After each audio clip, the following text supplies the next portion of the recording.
அனைவருக்கும் அன்பான வணக்கம். எல்லாரும் எப்படி இருக்கீங்க? நல்லா இருக்கீங்களா? இன்றைக்கி நம்ம கோவை சகோதரிகள் சேனலில் எக்ஸ் இல்லாமல் கண்டென்ஸ் மில்க் மட்டும் வச்சு எப்படி குக்கீ செய்கிறதுங்கிறத பார்க்க போகிறோம். அதுக்கு ஃபஸ்ட்டு ட்ரை இன்க்ரீடியன்ட்ஸ் எல்லாத்தையுமே எடுத்து ஒரு பவுலில் நல்லா மிக்ஸ் பண்ணிக்கோங்க. இந்த இடத்துல நம்ம என்னென்ன ட்ரை இன்க்ரீடியன்ட்ஸ் எடுத்துருக்கோன்னா maida, salt and baking powder. இதோட அளவுகள் எல்லாமே நான் வீடியோட எண்டில் சொல்கிறேன். இப்போ இந்த ட்ரை இன்க்ரீடியன்ட்ஸ் எல்லாத்தையுமே நம்ம நல்லா மிக்ஸ் பண்ணி எடுத்துக்கணும். நீங்கள் இதான் ஃபர்ஸ்ட் டைம் பேக்கிங் பண்ணுறீங்கன்னா ஃப்ளார்ஸ் எல்லாத்தையுமே சிஃப்ட் பண்ணி எடுத்துக்கோங்க, சளிச்சு எடுத்துக்கோங்க. எனக்கு எக்ஸ்பீரியன்ஸ் இருக்கனால நான் சலிக்கலை, ஆனால் நீங்கள் சலிச்சு எடுத்துகிட்டே யூஸ் பண்ணுங்கள். இப்போ இந்த ட்ரை இன்க்ரீடியன்ட்ஸ் எல்லாத்தையுமே மிக்ஸ் பண்ணக்கப்புறம் மெஷர் பண்ணி வச்சுருக்கிற பட்டரை ஆட் பண்ணிவிட்டு லம்ப்ஸ் எதுவுமே இல்லாமல் நல்லா அந்த ஃப்ளாரோட பிளெண்ட் ஆகிற மாதிரி நீங்கள் மிக்ஸ் பண்ணணும். இதுக்கு ஸ்பேச்சுலாவே போதும். குக்கீஸ்க்கு நம்ம எலக்ட்ரிக் பீட்டர் யூஸ் பண்ணணுங்கிற அவசியமே இல்லை. ஜஸ்ட்டு ஸ்பேச்சுலா மட்டுமே வச்சு நல்லா லம்ப்ஸ் இல்லாமல் நீங்கள் மிக்ஸ் பண்ணி எடுத்துக்கோங்க. கையிலே நீங்கள் மிக்ஸ் பண்ணலாம். நான் இன்றைக்கி எங்களுக்கு தான் செய்கிறனால க்ளவுஸ் போடலை. நீங்கள் கஸ்டமர்ஸ்க்கு செய்யும்போது கண்டிப்பாக க்ளவுஸ் போட்டுக்கோங்க. க்ளவுஸ்னால் நார்மல் பிளாஸ்டிக் க்ளவுஸ் வாங்கிடாதீங்க. சர்ஜிக்கல் க்ளவுஸ்லேயே பவுடர் இல்லாத க்ளவுஸாக கேட்டு வாங்கிக்கோங்க. பவுடர் இருக்கிற க்ளவுஸ் வாங்கினீங்கன்னா அது ஒரு கெமிக்கல் ஸ்மெல் அடிக்கும். பவுடர் இல்லாத க்ளவுஸ்ன்னு நீங்கள் கேட்டு நீங்கள் வாங்கிக்கலாம். அந்த க்ளவுஸ் யூஸ் பண்ணிக்கோங்க. அதுதான் பேக்கிங்க்கு நீங்கள் பண்ணும்போது கொஞ்சம் கம்ஃபர்டபுளாக இருக்கும். இப்போ இந்த லம்ப்ஸ் இல்லாமல் நல்லா மிக்ஸ் பண்ணி எடுத்துக்கணும். நான் இன்றைக்கி யூஸ் பண்ணியிருக்கிறது அன்சால்ட்டட் பட்டர் தான் யூஸ் பண்ணணும். ஒரு வேளை உங்களுக்கு அன்சால்ட்டட் பட்டர் கிடைக்கல அப்படின்னா சால்ட்டட் பட்டர் யூஸ் பண்ணுறீங்கன்னா நான் போட்டிருக்க குவான்டிட்டி ஆஃப் கண்டென்ஸ் மில்கை விட இன்னும் கொஞ்சம் ஒரு 10 to 15 grams அதிகப்படுத்திக்கங்க. அண்ட் சால்ட்டை நீங்கள் ஸ்கிப் பண்ணிக்கலாம். இப்போ இது நல்லாவே மிக்ஸ் ஆயிடுச்சு.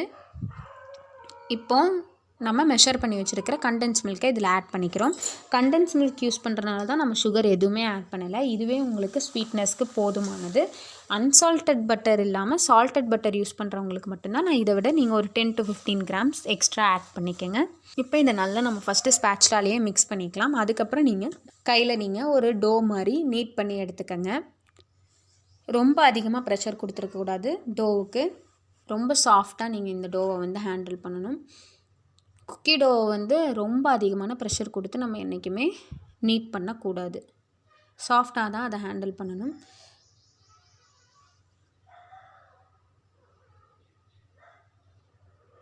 இப்போ பார்த்தீங்கன்னா இது இந்த மாதிரி நீங்கள் ஒரு டோ மாதிரி ரெடி பண்ணி எடுத்தக்கப்புறம் நான் இன்றைக்கி குக்கி கட்டர் யூஸ் பண்ணலை.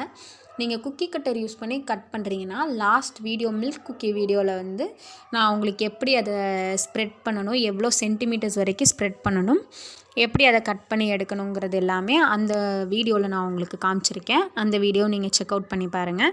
இன்றைக்கி நான் கையிலே ஒரு பால் மாதிரி ஷேப் பண்ணிவிட்டு அந்த பால் மாதிரி ஷேப் பண்ணுறதும் நீங்கள் எப்படி குலோப் ஜாமுன் செய்யும்போது எப்படி அந்த பாலை ரொம்ப சாஃப்டாக ஹேண்டில் பண்ணுவீங்களோ அந்த மாதிரி தான் நீங்கள் ஹேண்டில் பண்ணணும். இந்த மாதிரி ஷேப் பண்ணிவிட்டு நான் கையிலே ப்ரெஸ் பண்ணிக்கிறேன். நீங்கள் வேணும்னா ஒரு பவுலோட பேக் சைடோ ஒரு லிட்டோட பேக் சைடோ எடுத்துகிட்டு அதை வச்சு நீங்கள் பர்ஃபெக்டான ரவுண்ட் ஷேப்புக்கு ஸ்ப்ரெட் பண்ணிக்கலாம். எங்களுக்கு செய்கிறோங்கிறனால நான் கையிலே ஃபிங்கர்ஸ்லேயே ஸ்ப்ரெட் பண்ணி நான் உங்களுக்கு காமிச்சிருக்கேன். இது மாதிரி டோ எல்லாத்தையுமே ஷேப் பண்ணி நீங்கள் வச்சுக்கலாம். இந்த குக்கி ட்ரேயில் பார்த்திங்கன்னா லைட்டாக ஆயில் அண்ட் பட்டர் ரொம்ப லைட்டாக தான் நீங்கள் அப்ளை பண்ணணும், அதிகமாக அப்ளை பண்ணிடக்கூடாது.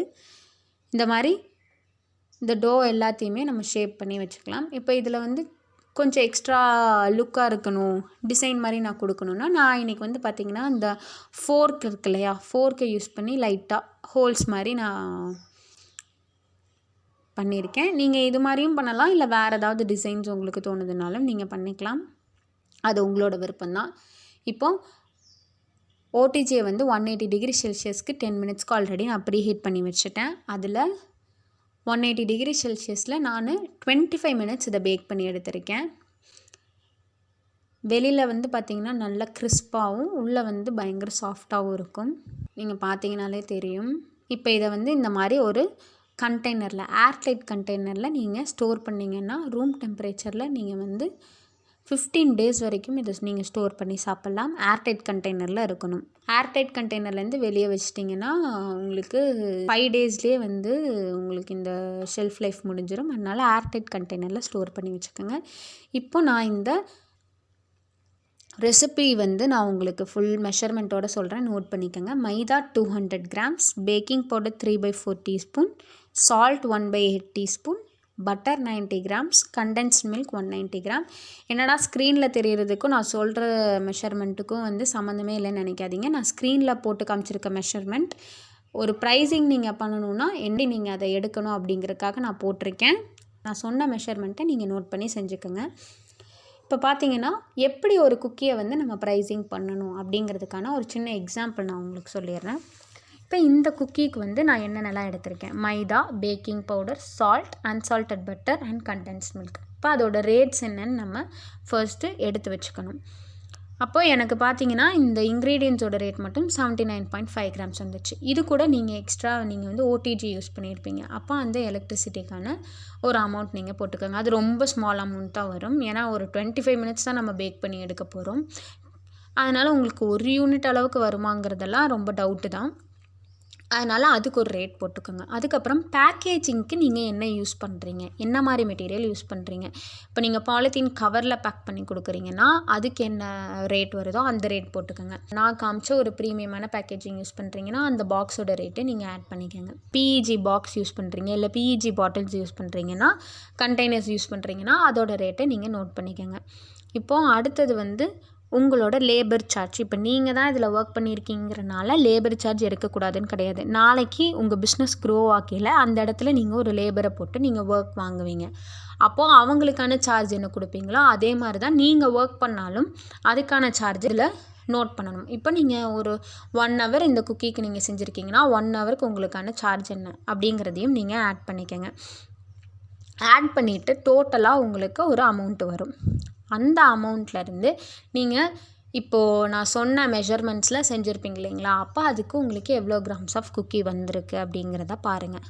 அப்போ அதுக்கு டிவைட் பண்ணிங்கன்னா உங்களுக்கு ஒரு ஈச் குக்கியோட ரேட் உங்களுக்கு கிடச்சிரும். அதுக்கப்புறம் நீங்கள் உங்களோட ப்ராஃபிட்டை வைக்கலாம். இப்போ 100 கிராம்ஸுக்கு சேல் பண்ணுறீங்கன்னா 100 கிராம்ஸ்க்கு எவ்வளோ வருதுன்னு பாருங்கள், எவ்வளோ குக்கீஸ் வருதுன்னு பாருங்கள். அப்போ அதோட ரேட் உங்களுக்கு கிடச்சிரும். அதுலேருந்து நீங்கள் எவ்வளோ ப்ராஃபிட் வைக்கிறீங்களோ அந்த ப்ராஃபிட்டை வச்சுட்டு நீங்கள் சேல்ஸ் பண்ணலாம். இது மாதிரி தான் நீங்கள் ஒவ்வொரு குக்கீஸ்க்குமே பண்ணணும். இப்போ நான் இதில் எக் ஆட் பண்ணாதனால எக்கோட மெஷர்மெண்ட் நான் எடுக்கல, சுகரோட மெஷர்மெண்ட் எடுக்கல. அப்போது நீங்கள் இன்னொரு குக்கி செய்கிறீங்க அப்படின்னா அதில் என்னென்ன இன்க்ரீடியன்ட்ஸ் ஆட் பண்ணியிருக்கீங்களோ அதோட ரேட்ஸ் எல்லாமே எடுத்துகிட்டு நீங்கள் வந்து இந்த மாதிரி ஒரு ப்ரைஸ் எஸ்டிமேஷன் நீங்கள் போட்டுக்கலாம்.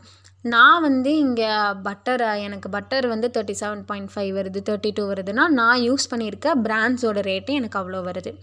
நீங்கள் என்ன பிராண்ட் யூஸ் பண்ணுறீங்களோ அதுக்கேற்ற மாதிரி உங்களுக்கு ரேட்டு மாறலாம். ரேட் இதை விட கூடலாம் இல்லை குறையலாம்.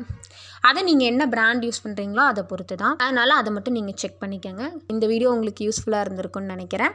அடுத்து என்ன வீடியோ வேணுங்கிறத கமெண்ட் பாக்ஸில் சொல்லுங்கள். வெற்றியை நோக்கி இயங்கிக் கொண்டிருக்கும் இதயங்களுக்கு சிறு புன்னகையுடன் வெற்றி பாதையை காட்டிடும் உங்கள் சகோதரி. நன்றி, வணக்கம்.